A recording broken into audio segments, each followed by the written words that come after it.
Do Jango. Ligou aí? Tem que ligar. Todo pra cima. Pronto. Vamos lá? Por favor, George. Servidor. Boa tarde. Meu nome é George, tá? Eu trabalho na Simplesvet e a palestra de hoje vai ser para falar um pouquinho do desafio que a gente está tendo lá na Simples para começar a fazer isso aí, versionar nosso banco de dados. Para quem não conhece a Simplesvet, ela é uma empresa de software e a gente tem um produto chamado Simplesvet, que é um ERP, um SaaS, para pet shops e clínicas veterinárias. As nossas regras são todas no banco de dados, então a gente tem bastante procedures, functions, triggers, certo? A nossa stack, MySQL principalmente, JavaScript e PHP. Tá? E assim a gente começou a enfrentar alguns problemas, que são esses aqui. Tá? A gente queria registrar a evolução do nosso banco de dados, queria controlar os objetos que são alterados, saber quem foi que alterou e o que foi alterado. A gente queria fazer um code review melhor, e a gente queria fazer o deployment mais alto do banco. Então, assim, hoje onde é que a gente está? Né? Hoje a gente tem um banco de dados central, então todo mundo acessa esse banco de dados, todo mundo desenvolve em cima dele, então todo mundo altera function, altera procedure e tudo lá. A gente não tem um controle de quem alterou o quê, e hoje se a gente quiser fazer um deploy para sprint, a gente demora 20 minutos, porque a gente precisa fazer o compare do nosso banco local para sprint.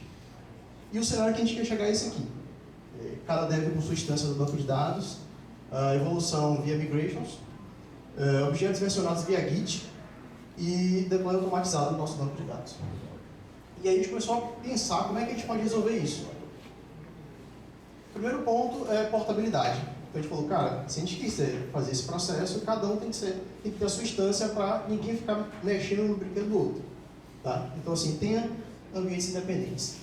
Porque isso, restrição de acesso, como eu falei, a gente evita que o coleguinha do lado mexa no arquivo do outro, tá? E a gente consegue ter independência do desenvolvimento.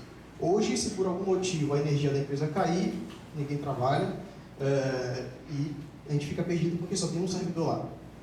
E já aconteceu isso lá algumas vezes e a gente teve que parar. Algumas ferramentas, principalmente a Docker Compose. Existem outras, Vagrant era usada antigamente, mas sinceramente hoje o que eu acho melhor é Docker Compose. Tá, esse aí seria um Docker Compose YAML do serviço de MySQL que você pode usar, então bem simples. A imagem do MySQL tem esse Docker Entry Point aí, que você coloca um SH, um ponto .SQL, ele já sobe o seu container com tudo lá, ele roda o seu SQL, o seu ponto .SH, e você já pode configurar o seu container dessa forma. Dicas úteis, use Docker Compose, cria um script para fazer dump do seu banco, e cria um script também para fazer o import disso. Tá? Isso ajuda a novos membros chegarem na empresa. Então, basicamente, quando o cara chegar, ele vai dar um git pull, né, um git clone do projeto, Docker Compose up e vou lá. Ele já está rodando. E cria também um repositório separado. Essa estrutura é principalmente para situações onde você tem muita regra no banco e você quer, de fato, ter isso bem separado. Outro ponto são migrations. A gente tocou nisso aqui agora há pouco. Então, a ideia é que a gente faça isso lá. Então, é como se fosse um controle de versão do seu banco de dados. Por que usar migrations? O primeiro ponto é setup rápido. Então, como eu falei, você pode dar um git clone do projeto, dar um Docker Compose up, rodar um comando para executar suas migrations e pronto, você já tem o seu banco tudo pronto lá, com sua estrutura e tudo mais que você precisa. Evita esquecimentos. A ideia de migrations também é que você possa ter migration de dados e às vezes você tem uma alteração no banco e você precisa criar registros em determinadas tabelas para que a sua aplicação funcione. Então isso evita o esquecimento de você subir algo para sprint ou produção e falar, ih caramba, eu esqueci de adicionar esse registro novo lá. E deixa sempre claro em que versão está o banco. A ideia de migrations é que você tenha versões de migrations, e aí quando você quiser você pode saber, velho, sprint está em qual versão? Essa aqui. Produção está em qual versão? Essa aqui. Então beleza, então vamos executar e deixar todo mundo pareado. Algumas ferramentas que você pode usar para isso, a gente tem SQL Migration para Node, Golang Migration para Go, FlyAwayDB, essa aqui é famosa, em Java, e tem um Things para PHP. Essas ferramentas, elas usam .SQL mesmo como migration. Na maioria dos frameworks, isso já está embutido, essa lib de migration, só que você tem que criar migration na linguagem do framework. E o que a gente precisava lá, de fato, era SQL. Esse é um exemplo do que seria migrations, né? Então, umas dicas úteis seria o seguinte: você criar migrations de up e down, isso na verdade já é padrão mesmo. Então, toda migration, qualquer lib que você use de migration, ela vai pedir para você criar um up, um arquivo de up e um arquivo de down. A ideia é que de fato o up é para a evolução e o down é para você fazer rollback quando precisar. Use timestamp para versionar. Alguns artigos falam que você pode usar inteiros, ou um ponto, alguma coisa, um vírgula, alguma coisa. Mas a gente achou melhor usar timestamps lá, porque dificilmente você vai ter um timestamp igual numa equipe grande. Nomeie as migrations. Isso aqui é para você, de fato, informar, tem um informativo do que aquela migration faz. Ali tem um exemplo de como você poderia criar essa migration. Então, timestamp, underline, up ou down, e o que ela vai fazer. Objetos do banco como código. Tá? Isso aqui foi um ponto que a gente ficou pensando e a solução que a gente achou foi essa. Então, a ideia de fato é que a gente tenha cada objeto do nosso banco, functions, procedures, views, triggers, tudo isso em arquivos separados no file system, certo? Então, ficaria mais ou menos assim, quer dizer, mais ou menos não, ficaria assim de fato.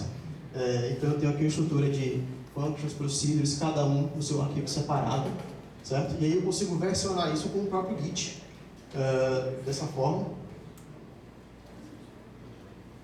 Por que isso? Facilita o code review. Então, no momento em que eu preciso pedir para o meu coleguinha fazer o code review do meu código, ele não vai ter que acessar um arquivo gigante para poder ver isso, ele consegue ver um arquivo menor, ele consegue ser mais legível. Organiza melhor no file system, então você bate o olho lá no file system e você consegue identificar onde é que está aquele objeto, e também ajuda no desenvolvimento. Algumas ferramentas, geralmente, na verdade, você tem muitas ferramentas pagas que fazem isso. Lá na Simples a gente tentou achar algumas, nenhuma delas a gente conseguiu ter, assim, fez sentido para a gente, então a gente acabou criando. Tem o DB Export, o DB Sync e o NodeSQL Migration, na verdade é um fork que a gente fez de uma biblioteca e a gente adicionou algumas funcionalidades a mais. O DB Export, basicamente, o que ele faz? Ele conecta no seu banco e exporta todos aqueles objetos em pastas separadas, então ele organiza isso para você. O DB Sync, ficou bem pequena a imagem, mas assim, ele basicamente fica escutando as alterações no seu file system e qualquer alteração que é feita lá, ele pega e comita isso no seu banco. Isso aqui, você pode usar de fato uma ideia que você queira e depois usar o DB Export para poder exportar as alterações, ou de fato alterar com qualquer editor que você queira, usando o DB Sync só para ele ficar escutando e fazendo commit no banco. E o NodeSQL Migration, ele basicamente o que ele faz é de fato criar novas migrations ou executá-las no seu banco de dados. Além disso, tem uma funcionalidade que a gente está desenvolvendo lá, que é você pegar a partir do commit, você poder criar suas migrations. E como é que seria o processo de deploy? Basicamente, o dev cria o seu arquivo de migration, versiona isso no Git, com os outros objetos também. Então, a gente tem aqui a migration de up, de down, e o objeto que foi alterado. E lá no Jenkins, a gente pega, o próprio Jenkins faz o build lá e já pega e já comita isso no banco de dados. Tem outra abordagem que seria, de fato, o próprio Jenkins tem algum script onde ele gerasse as migrations lá também, como se fosse um artefato, como você tem em Java, onde você faz o build da sua aplicação e faz o deploy no servidor. Isso também pode ser uma abordagem. Bom, e como começar? Temos dois caminhos. O primeiro é você começar do zero, e aí você pode apenas ir criando as suas migrations e executando ela no seu banco, evoluindo isso, como isso já ocorre com alguns frameworks. O outro ponto é se você já tem um banco de dados e você quer começar a fazer isso a partir de agora. Então, o que os artigos recomendam é você criar um schema.sql, que ele vai ter toda a sua estrutura do banco, tabelas e por aí vai. E você tem um data.sql, onde você vai alimentar esse banco. Isso aí seria o mesmo que um seed em um framework.